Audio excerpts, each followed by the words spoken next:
በተለያየ ምክንያት በተለያየ ስራ ኃላፊነትና ግዳጅ ሲወጡ ቆይተው በተለያየ አጋጣሚ አካላቸው ይጎደሉ እንደዚሁ ደግሞ ቤት ውስጥ የሚቆዩ ወንድሞች ቤተሰቦች በጋራ በዓሉን ለመዋል የታሰበ ስጦታ ነው።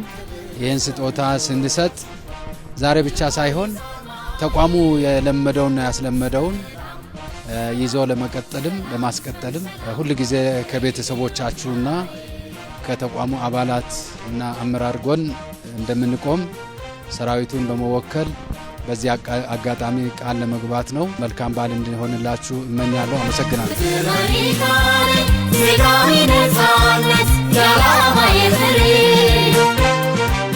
ጉዳት የደረሰብኝ ያው አጋጣሚ በ11 12 14 ነውና በዚህ ሁለት ከቤት በጧት 12 ሰዓት ሳይሞላ በጊዜ ወደ መናኸሪያ ግንዛቤ ትምህርት ለመስጠት ያው የሥራ ክፍሌ ትራፊክ ስለሆነ ወጥቼ ነበር። እዛ አስተምሬ በስራ ላይ ቆይቼ ያው በዚህ ሁለት በራሱ ቀን ማታ 1:40 ላይ ነው የትራፊክ አደጋ እዚህ ጦር ኃይሎች ተብሎ ከሚጠራ አካባቢ የደረሰብኝ ማለት ነው።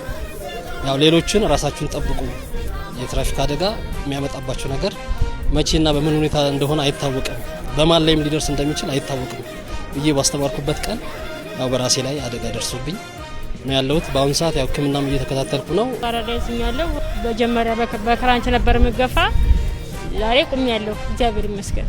ዋና ኢንስፔክተር ኃይሉ አበበ ባለቤት ነኝ። የባለቤቴ የጤና ሁኔታ 6 ወር ሆኖታል። የልብ ቲቪ ተብሎ በቤት ውስጥ ታሞ ተኝቶ ነው ያለው።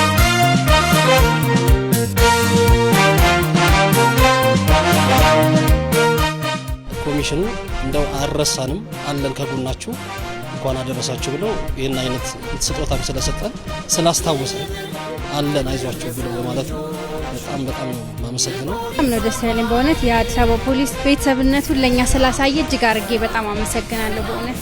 ሰላም ለኢትዮጵያ ክብር ለሰው ልጆች የፖሊስ አርማ